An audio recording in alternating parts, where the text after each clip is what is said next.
All right, what is going on, bros? Welcome to the first episode of Making Gains podcast.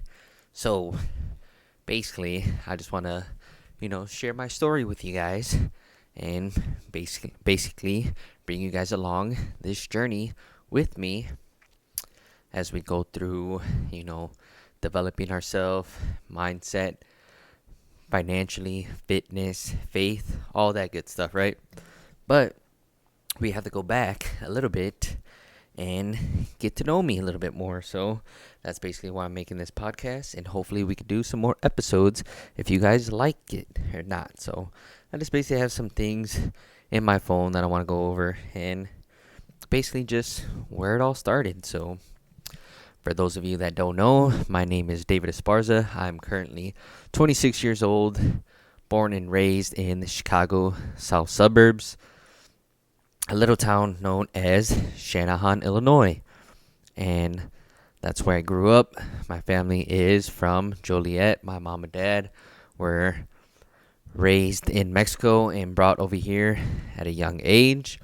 And basically, my grandma and grandpa from both sides obviously moved over to the States to, you know, better our lives, just like every other Hispanic family that lives in the United States as well. So I I currently now live in San Antonio, Texas by myself, and basically just want to go back, give you guys my background story, how I grew up, everything like that, right? So basically, I would say my fitness journey started off playing soccer when I was 8 years old, and I was basically, didn't really feel like playing soccer at all because I was very shy, introverted, and you know, my parents tried to get me to play soccer because I have an older brother. He's 3 years older than me, so actually he's 30 and I'm 26. I'm gonna turn 26 next month, or 27, sorry, next month. And yeah, we're basically 3 years apart. But anyways, back to the soccer. I was, playing soccer, travel soccer at age 8, but I first didn't want to play soccer because I was very shy, and my parents somehow, some way got me into playing soccer. And yeah, that's how I started growing up. Just playing soccer, travel soccer with my cousin Julio at the time. We were on the same team growing up. We're the same age. And yeah, basically, that's how I grew up. It was just me and him playing soccer on the same team pretty much up until we got into middle school, because he had moved and we all lived pretty much all in the same area. And yeah, he ended up moving because of his parents, and that's a whole different story. But yeah, I grew up just playing soccer all my life. Middle school, I stopped playing travel right around I got into high school. And then high school, I'd played travel a little bit, but really not too much. It was just to, stay conditioned for high school. And freshman year, that's when I got into sneakers, which was another big thing in my life. Was I was like a big sneakerhead, and I, you know, ended up starting a collection. I ended up selling that collection for multiple thousands of dollars, and fell off of the game because I just thought it was overhyped. And I really did truly like sneakers, but going throughout the high school, a lot of the kids just killed it for me. And they say the hype kills, and that's basically what it did. But anyways, yeah, freshman year I was a big sneakerhead, and basically we'd go out, camp out in front of the mall, and stay in line overnight, the whole thing. So yeah, I wasn't really a reseller. I was just collecting shoes at the time. And quick little story. So I remember when the military force dropped, For those of you that don't know, the fours, Jordan 4s, they are basically just white and blue colorway, and they pretty much dropped the same day as the Nike Air Yeezy 2s, the Solar Reds, and their Pure Platinums. There's I remember this day clearly because it was very, very, very, like, day to remember, because, I was going out, camping out for the military fours, and, we were out there like 2 a.m., midnight, Joliet Mall. And for those of you that are not from Joliet, it's basically like a mini Chi-Town, south side of Chi-Town, right? And we all know Chi-Town, Chirac.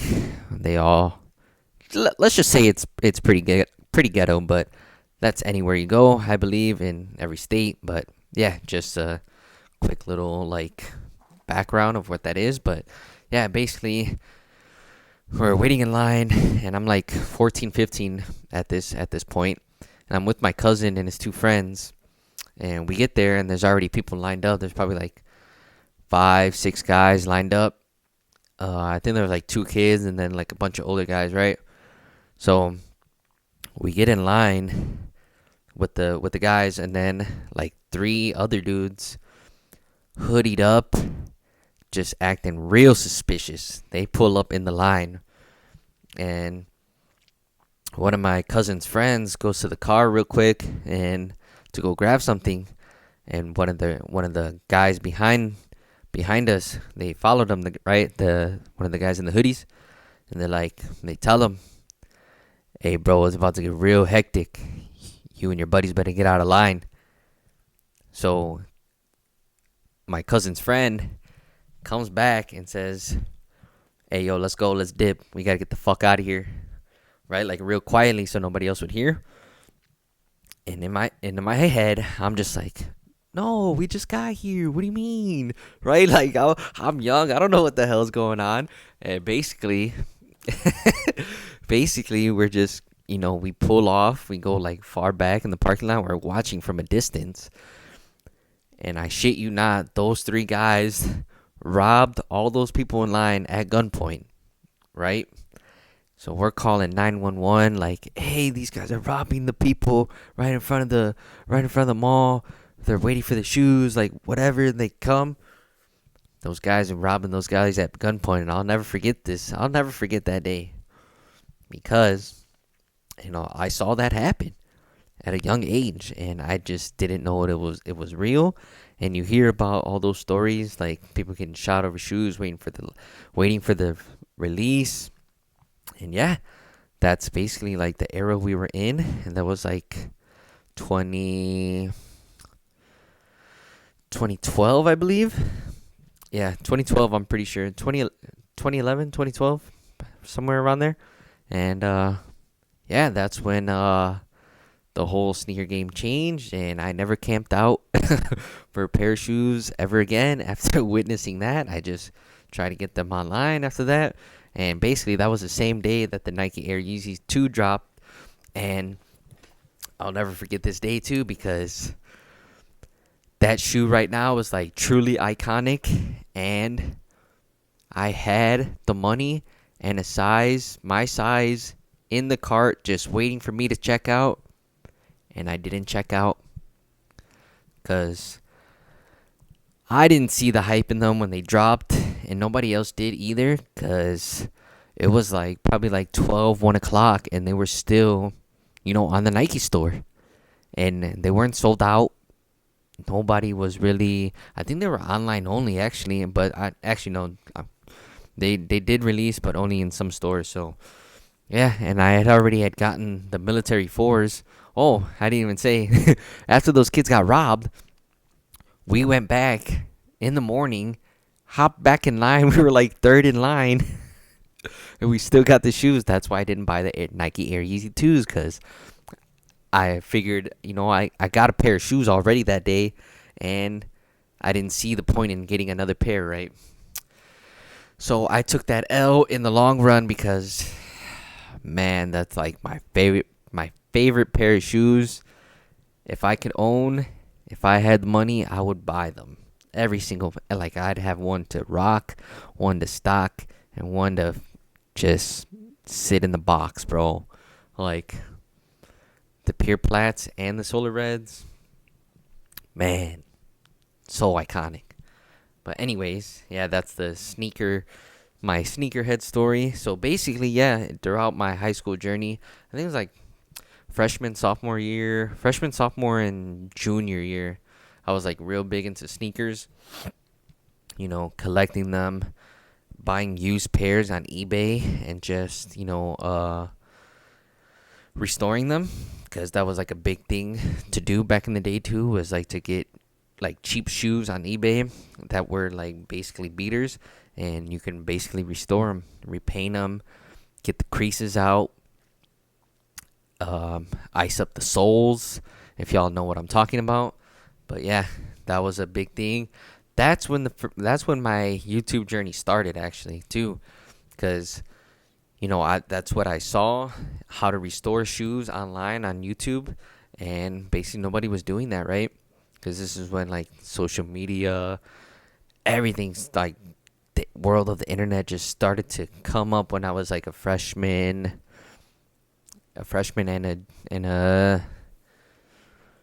in middle school, because MySpace and Facebook were first coming out as well. So yeah, that whole like social media, internet started to blow up during that time frame. So I figured I'd hop on YouTube and start, recording me restoring shoes.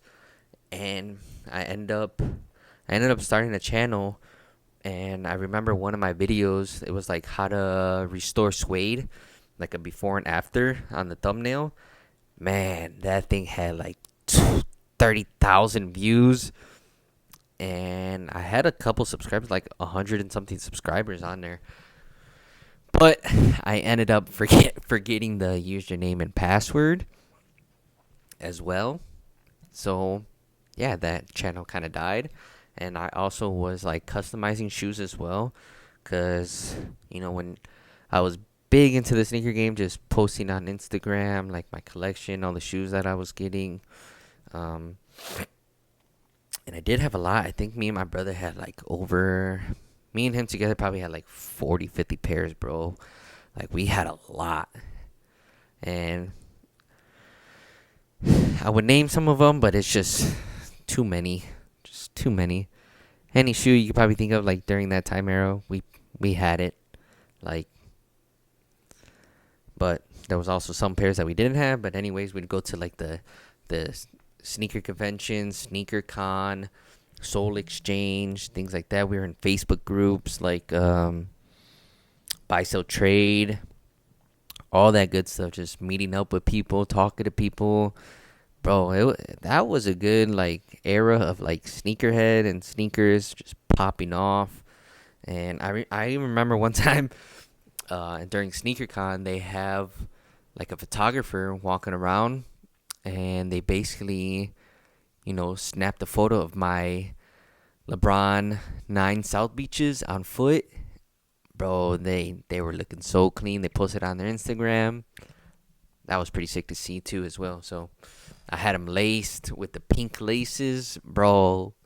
Sheesh. That was a good year. But just to rewind a little bit more too, during my middle school ages, I was, just basically playing COD on the Xbox 360 with all the homies in school. That's when my video game era started as well. MW2, MW3, World at War, COD 4, MW3, Black Ops. Yeah, Black Ops, and then Black Ops 2. Trying to go pro as a gamer, MLG, leagues, quick scoping. Actually, I think that's when I first started doing YouTube, was making quick scope montages, bro. I do remember that. And I had that little capture card, Elgato, that I had gotten off of one of my friends from school. Yeah, that's actually when I started my YouTube, but that really didn't take off as good as the sneaker one. But Anyways, back to the high school. So it was like junior, or yeah, I think it was like towards junior year. I also got my first job. That's how I was getting all my money for shoes at the time then. But before, like freshman and sophomore year, I was basically, cutting grass, for my family members, and racking in the dough that way. That's how I was making my money to afford all the shoes that I would buy. And then junior year, I ended up, getting a job at Little Caesars because my brother worked there. And yeah, that's when I got my first job. I couldn't even drive at the time, but I lived right across the street, so it worked out perfect. All I did was just walk there whenever I had work, and sometimes my parents would let me drive when it was cold outside because Illinois weather is just crazy during the summer and the winter. So yeah, that was a good time as well. Just working with my brother, all of his friends, because all of his friends were the same age, and I basically knew all of them. So that was pretty much my friend group junior year. And we were just having a good time, partying a little bit. That's when I got introduced to alcohol and weed. So yeah, at a young age, probably like 16, which was pretty normal at the time because I knew a lot of people in school were partying and drinking, doing drugs, like hardcore drugs probably. And I just thought it wasn't really that bad. Weed and alcohol, usually they mix together, right? I wasn't smoking cigs or anything, but and it's not like I was doing it all the time, but yeah, that's where it first started. And yeah, pretty much junior year, 2 as well. Actually, all of high school, I was playing soccer. Freshman year, I was pretty shit. I just made the what was it? The freshman team, and then sophomore, junior year, I was on, I think it was a JV team. My sophomore year, we ended up winning the conference tournament, so we were pretty good. I think it was just me and another guy that were the only sophomores on the team, and the rest of them were freshmen. So we had a pretty good team, and I pretty much played soccer with some of them, travel, yeah. And yeah, we just ended up having a really good team that year. And then junior year as well, that's where it carried on, and we ended up winning I think we ended up winning conference again for the first time in like 8 years for that soccer team. So that was a pretty historic moment to be with. I didn't really get to play that much, but I still stepped on the field a little bit. And I remember the team that we lost to ended up getting like second in state. So that was like crazy to see as well. And then senior year, I ended up, what was that? Senior year, oh yeah, I think we had like 2 wins that year, 3 wins. Yeah, we were horrible. Our team was trash, bro. But we had like I think that team was we just fell apart because there was a lot of beef between certain people, and boys are boys, full of testosterone. They think they're better than everybody else, talking shit. You know how it is, bro. But yeah, we're real competitive, but yeah, it was still a good time. Great learning experience as well. Senior year, that's when I got into fitness too, right after soccer season, because I've always been active, and I didn't really want to stop being active, so I had to find something to do. And basically that's when I found out about the fitness side of YouTube. So the guys that I was watching were Mike from Six Pack Shortcuts and another guy named Scooby, just real jacked like dudes. And that's when I found out like how to do like circuits and what is that, like at home workouts. And basically that's what I was doing because I didn't really want to go to the gym because I had that fear of being judged at the gym. Like I had never stepped foot in the gym either, but also my dad had like a little bench and a couple of dumbbells that he kept. It also had like a pull down machine and a quad and leg extension attached to it, so that was like pretty good for me to like start learning. And then I basically like was doing the at home workouts, doing my own thing, learning how to do pull ups, jump rope, bench, like dumbbell stuff, that lat pull down machine, like everything. I was just learning everything by myself at home. And then that's when I also discovered Christian Guzman, Bradley Martin, David Lade, Dylan McKenna, Gymshark, Alpha Elite, everything, bro. Supplements. And then that's when one of my brother's friends, he was the one that was like really into the gym too, out of his friend group. And he was basically, because we also worked at Little Caesars together, so we were all, me and him, like started going to the gym together. And because like during senior year, people were noticing that I was like working out and getting in shape, because I've always been like that skinny fat kid, and really had like no muscle tone. So as soon as I started to like work out and build muscle, like it was pretty drastic. Like people started to notice, and I was building that confidence, and people were noticing, right? And I've always been like a shy, introverted guy, so they would always like try to talk to me and give me compliments, saying I look good, like, oh, macho man, muscles, and look at those arms, things like that, right?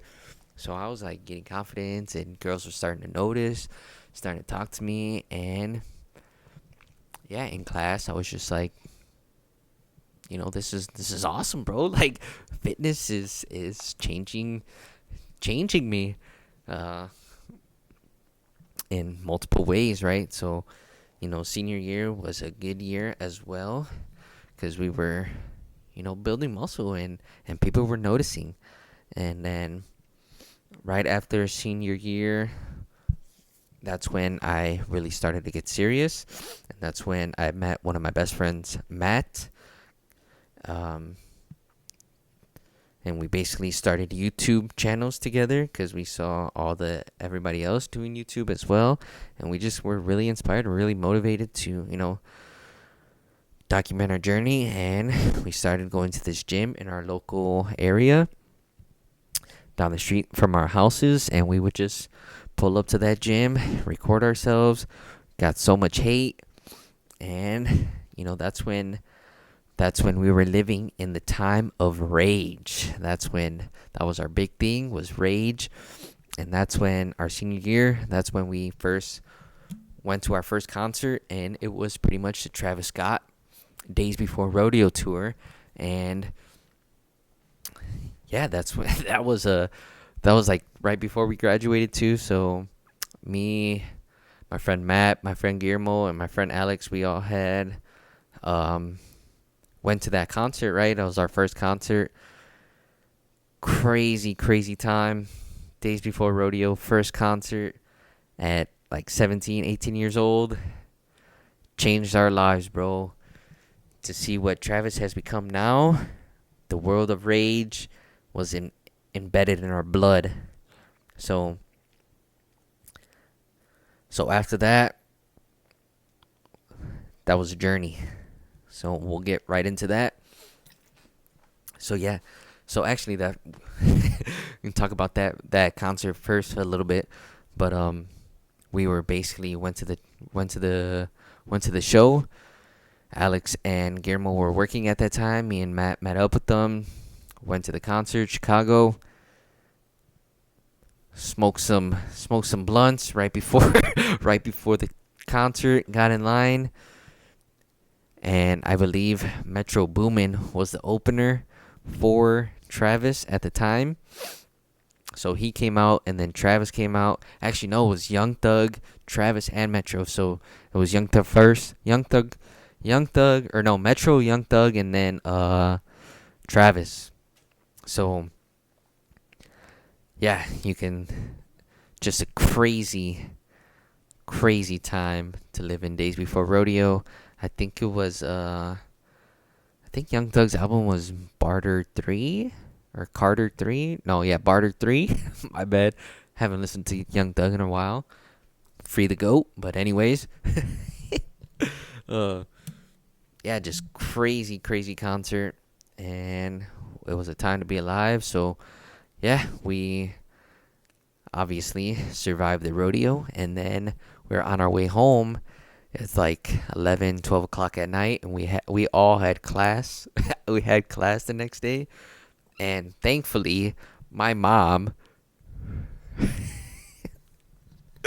my mom was like worried sick about me, as every mother should be. So shout out my mom, because on our way home, I'm like literally passed out in the back of the car, and Guillermo's driving, and we ended up getting a flat tire like 20 minutes away from our town that we that we were in.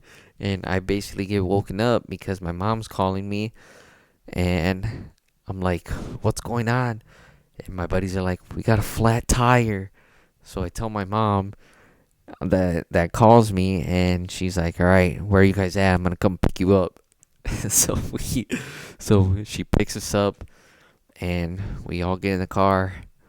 We all make it home that night because of my mom. She saved us. So, Mom, if you're watching this, if not, love you. Thank you for saving us that night. But yeah, she made me go to school the next morning, and I was dying. Me and Matt that was our first class together.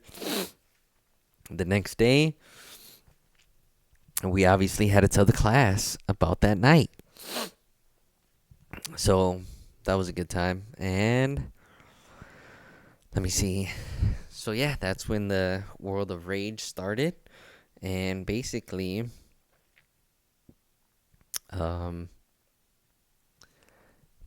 yeah. Let me see what else. That was when the World of Rage started. So yeah, after that, we went to multiple concerts. Again, we actually saw Travis again at Lollapalooza. That's when he got arrested as well. So we ended up getting he actually ended up getting arrested. So he got the show canceled pretty much. And yeah, he pretty much initiated a riot because he was telling everybody to, hop the barricade. They're not going to stop you. And yeah, it was a good time. We saw Kid Cudi that night too. And if any of you have been to Lollapalooza in Chicago, it's basically a music festival in Grant Park for 3 days. And yeah, that was like my first music festival as well. And after that, that's when the concert in Rage just started to begin. We were going to concerts, lifting, partying. That's when I went into college too. So that is like that's like the next part of my life was college. So we were obviously still doing YouTube at the time, doing fitness, lifting, partying, going to college, going to school. And I think this all happened.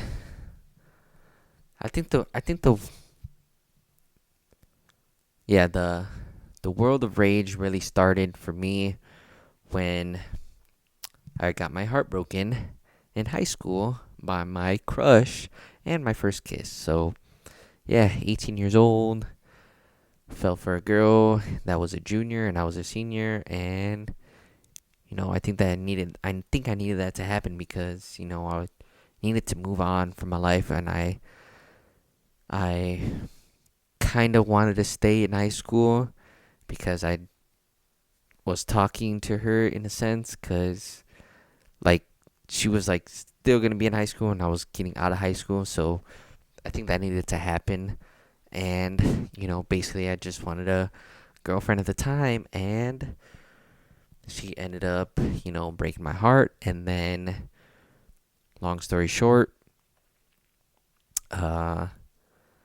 she ended up dating this other guy that she was talking to at the same time, I believe, when we were talking, and she ended up going with him because I was going out of high school and they were still in high school. And then, long story short, she ended up cheating on him, or he cheated on her, and then she tried to slide back in the DMs, and I was like, nope, I'm gone. So yeah, that's when the world of rage started. That's when heartbreak started. That's when I found Travis, just fucking raging, lifting, getting in the best shape of my life, shredded, and talking to girls, going to parties, living life, college life, freshman year. That was what it was all about. Going to visit my friend, Matt, best friend, and he was in Illinois State University, so I'd go visit him. Like during Halloween weekend, he would know when all the parties were, like for the weekends over there, and then I would know where all the parties were at in my college, Lewis University in Romeoville. So yeah, college started, and I was basically in this program there at Lewis. So I was getting to know. That was like a good way to meet friends, meet new people, and basically I had like mentors like ahead of me, like watching over me my freshman year to make sure I was like doing my work and going to class, things like that. And that's when I met another one of my best friends, Steven, in the same program. We basically had all the same classes together freshman year. So it was me, him, Matt, the three best friends that anyone could have.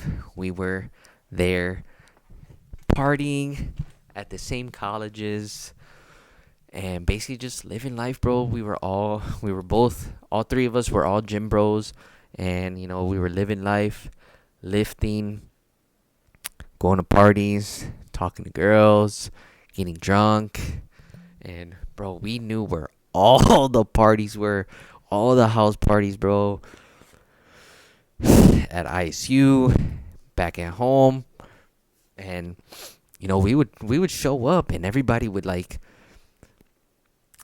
knew Matt back at ISU, and everybody knew Matt where we were as well, and we just built a name for ourselves because we were just like we were the lit guys at the party. Like we would take our shirt off, fucking do push-ups, start mosh pits. Like this was the world of rage, bro. We would like get fucking blackout drunk and just go crazy, bro. I just remember like those were the days. And that's when we all started to go to concerts together again. We all went to see Travis. We all went to go see Birds, Travis. We all went to go see him again at Freaky Deaky, which was another music festival over there. We all went to Astro World. We all went to Kanye. We all went to Lollapalooza again one year. We all went to Lil Uzi. We all went to Playboy Cardi. Where else did we go? Pretty much any rapper we saw. Nav, Gunna, Young Thug, Travis, Migos, Drake. No, but I've seen Drake like back in 2015, 2014, I think. No, 2013. Yeah. Who else? Famous Dex, Lil Yachty. Bro, you name it. We seen them. All your favorite rappers, front row every single time. Did not matter who it was. We were there. That's when the world of rage really was in full effect. And yeah, that was pretty much college, like freshman going into sophomore year. Like I said, lifting, partying, concerts, and then sophomore year, I think yeah, sophomore year is when I got my first girlfriend, which is my current ex at the time. And basically, fell in love. First girlfriend, obviously. So we were basically doing. So everything that I was doing at the time with the boys, she was now included with us, right? Going to concerts, lifting, partying, um, concerts. Did I say that? Yeah. So yeah, pretty much everything. And she was also going to college up in Chicago, and then she ended up, going to community college, but so she was a little bit closer to home, so we started hanging out a lot more. And yeah, pretty much how we met was, so I was on Tinder like any other guy in college, trying to meet girls, because I would always commute to school, and I didn't really know like anybody on campus to like hang out with, and just to stay on campus. So I just wanted to meet people, and I was on Tinder. That's how I pretty much met girls. But anyways, I was basically on Tinder, and I had matched with one of her friends, and Tinder at the time had just been popping off. So it was just like, you were just like, I feel like all the guys were just using like pickup lines, and um and I was sending some fucking crazy pickup lines that I would like see on Twitter and or online or whatever.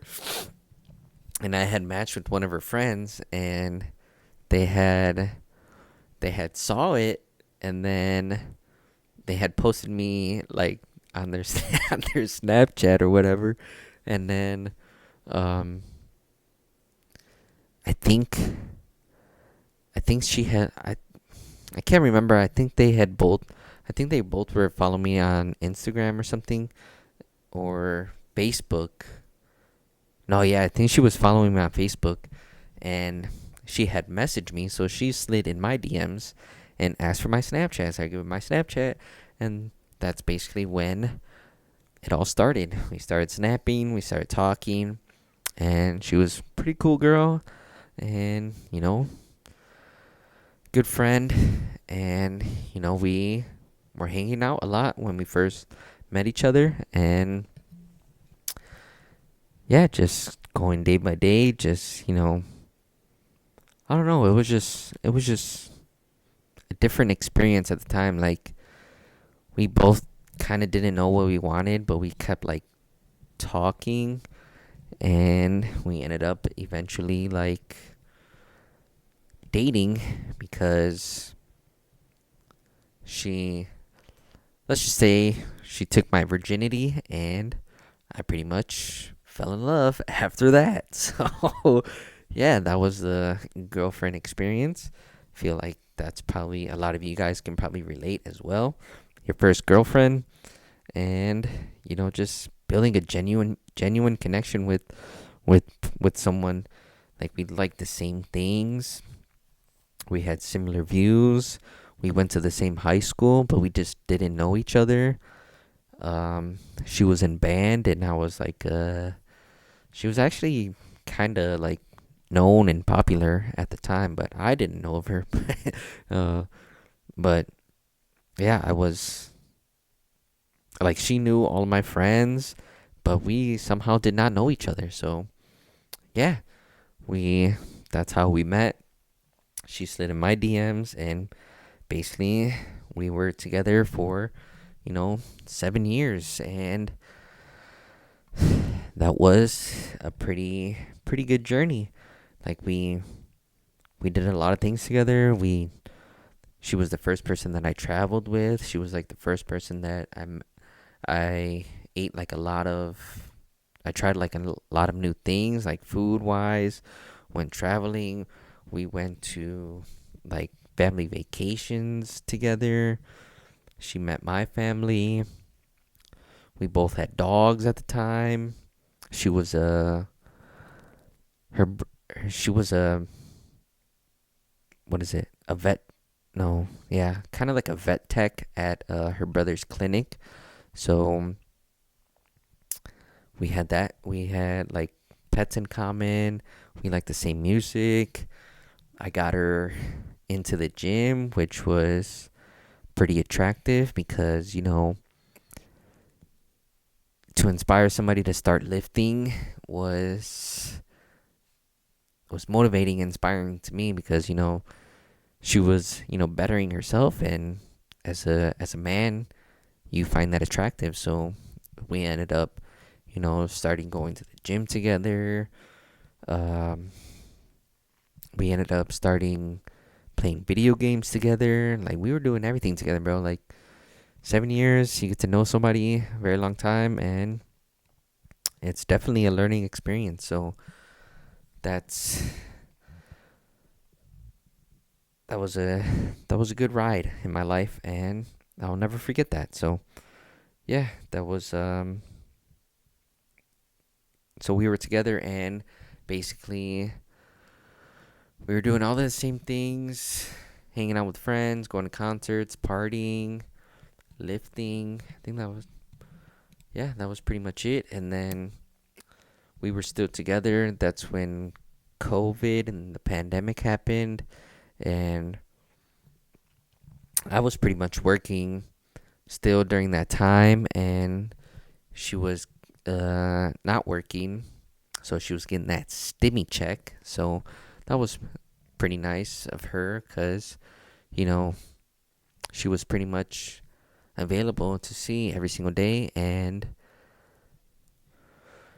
that was good in a sense because, you get to spend time with somebody. And that's basically when we decided to move down here to San Antonio, Texas.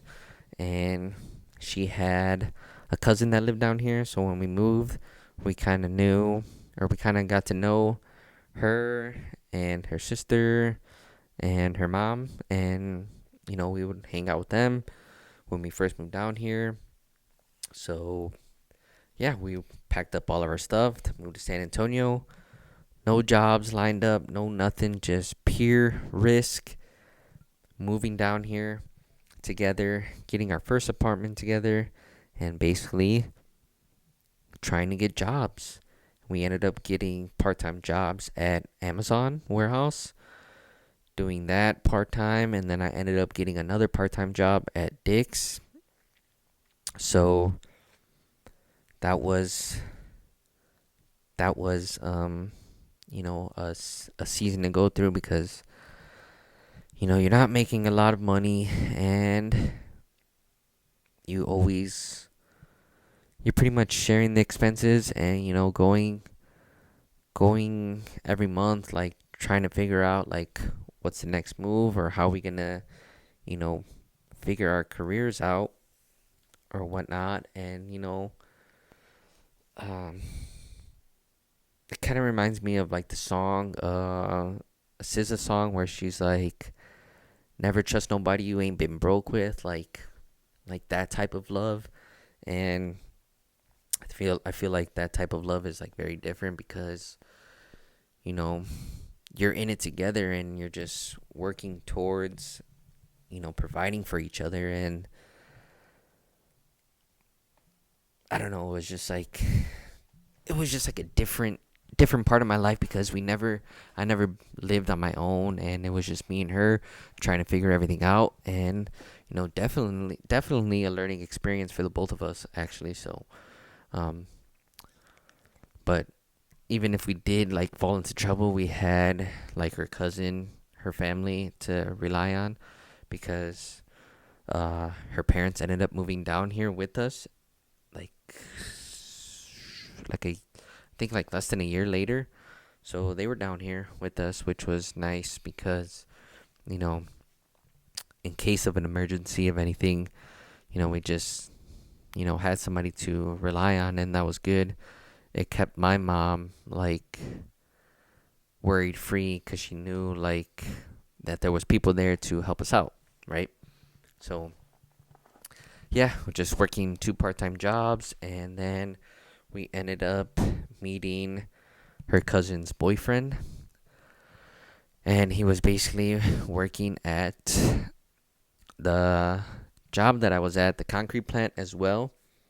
So for those of you that don't know, I've talked about this job in my past videos on my channel, and yeah, that's basically how I got in my first full-time job there. And but before I got into that job, I was trying to try to make social media work. I was doing YouTube, I was doing TikTok, and posting on Instagram as well.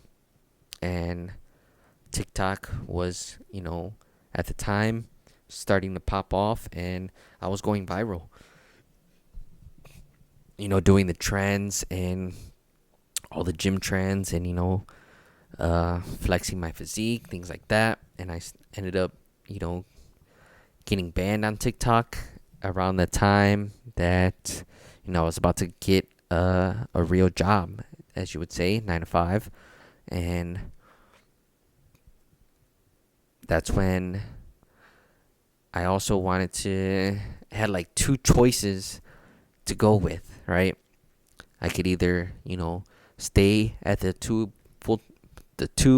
part-time jobs, or go into a full-time job and try to make things happen. But obviously I got some advice from my parents and her, and ended up doing what is that quote unquote safe route, get a job, benefits, all that stuff.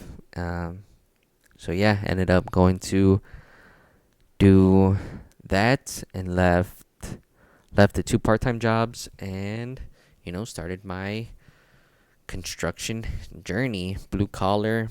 It was basically at a concrete plant. I first started working as a front loader operator. So if you don't know what that is, front loader is just big machine, heavy equipment.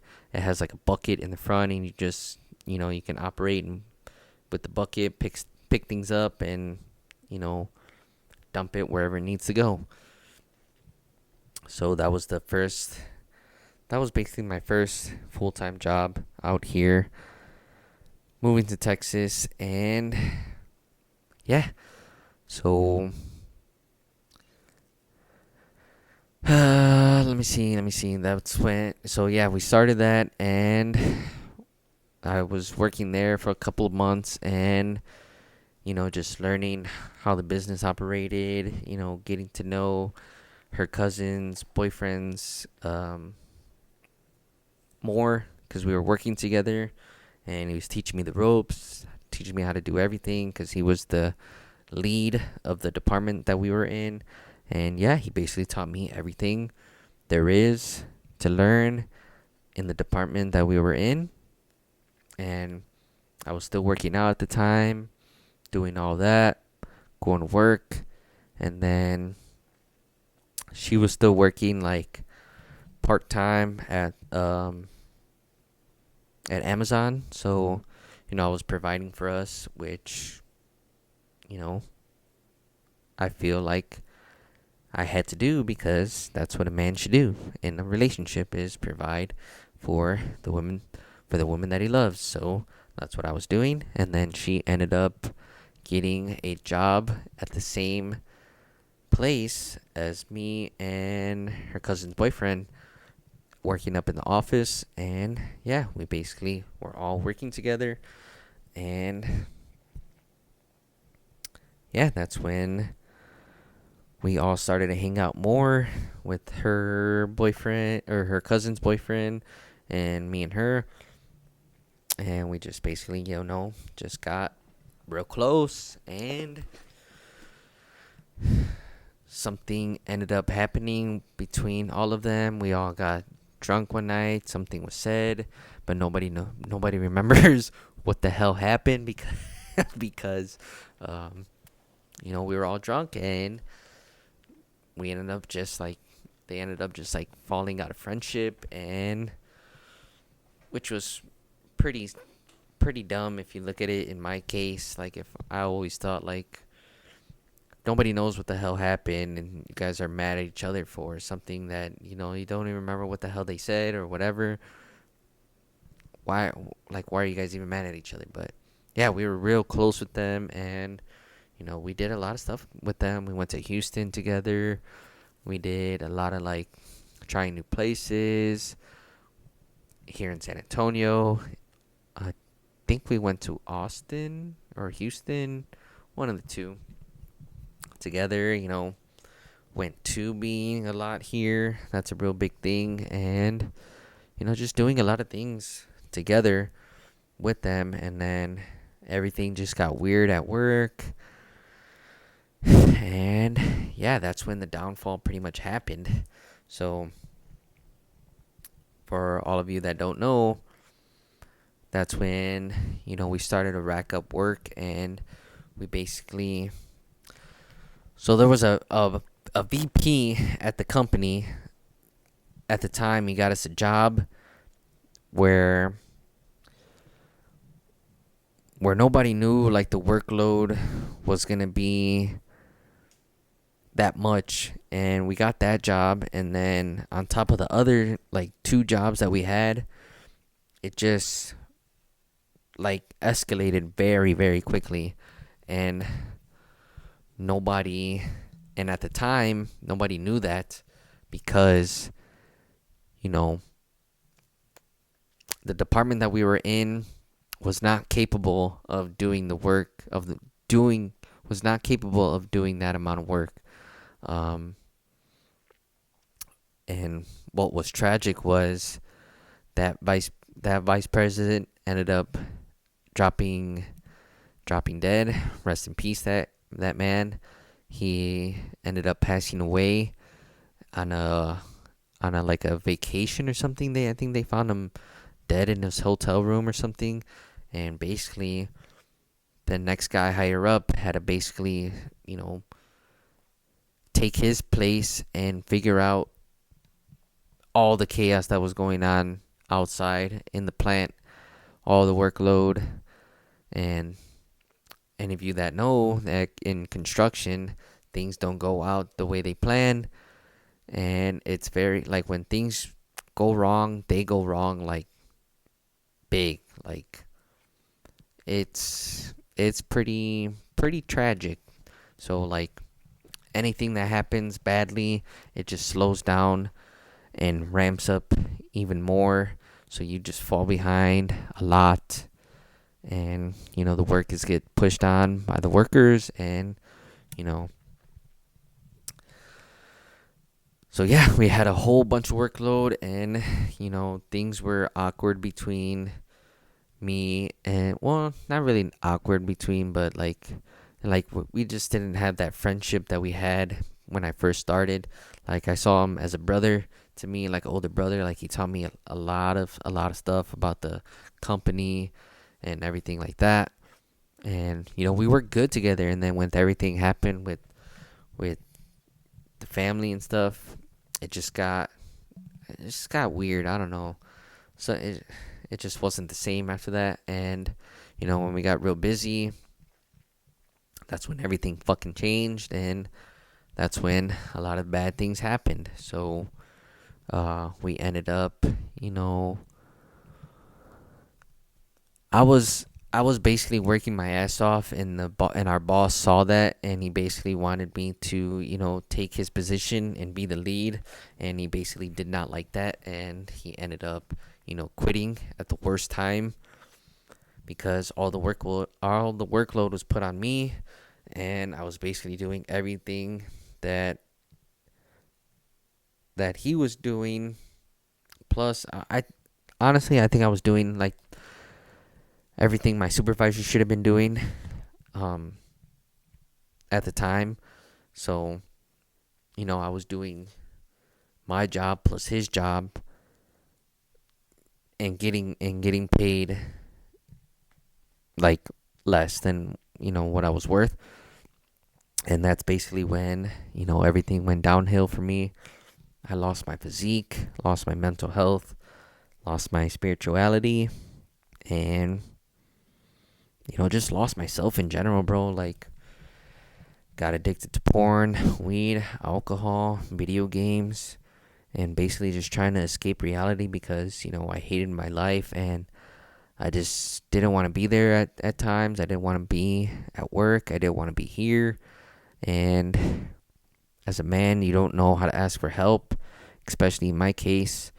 I always felt like asking for help was very hard for me, and, I just didn't know how to. And when I did, I didn't get the response that I wanted, and, that just made it even worse. So I fell into a lot of addictions and, you know,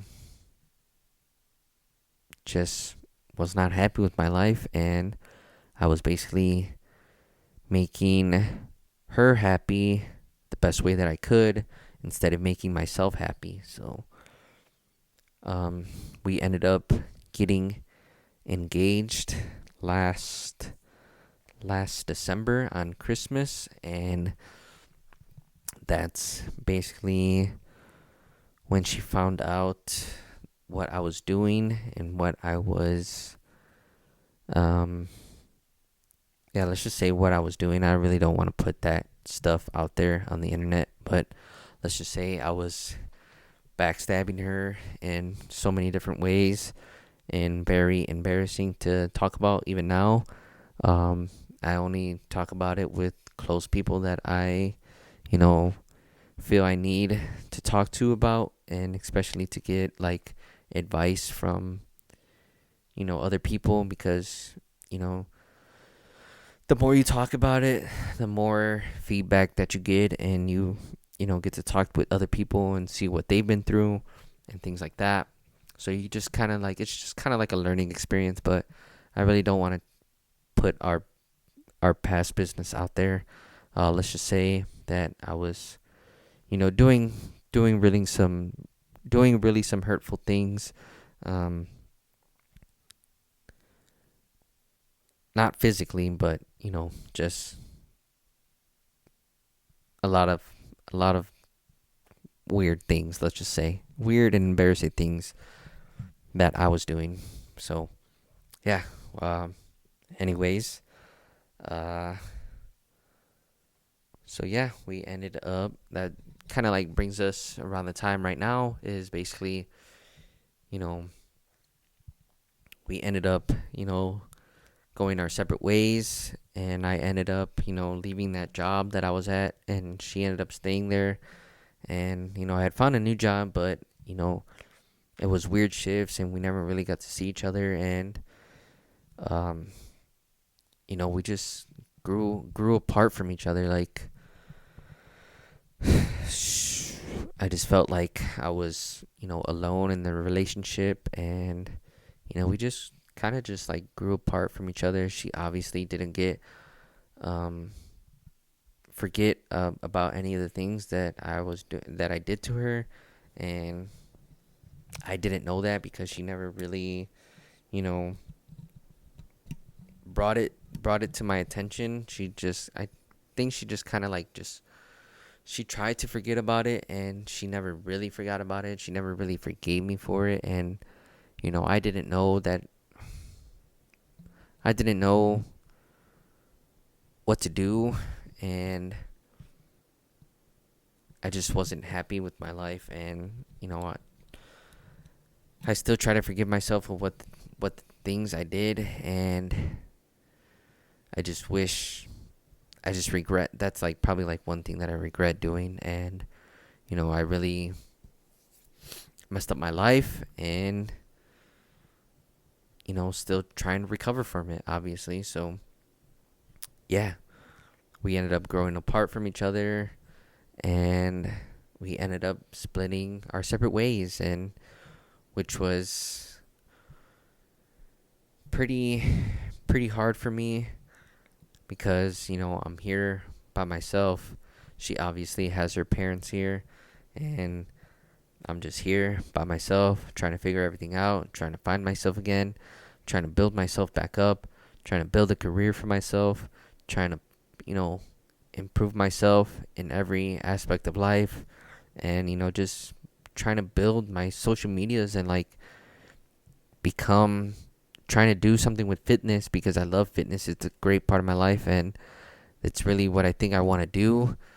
Just help and inspire others to like get in the best shape of their life, and you know just do content, man. Like I've always enjoyed making content. I've always tried to be some sort of like entrepreneur, business owner. Like, I made my first $10 online during COVID when I was making beats and making music. That's another thing that I forgot to share, but so yeah, that was another part of my life. And yeah, I just feel like after everything was said and done, like what makes it even worse is like I feel like I moved out on her birthday, which was pretty hard for me as well, but I honestly don't know how she took it, and I feel like she really wanted it because I feel like she lost herself as well, and she really didn't know who she become as well and what she wants to do with her life. But I just obviously I'll love her always, and I wish her all the best and her family. So uh yeah, that's pretty much where we're at now. Just you know taking it day by day, um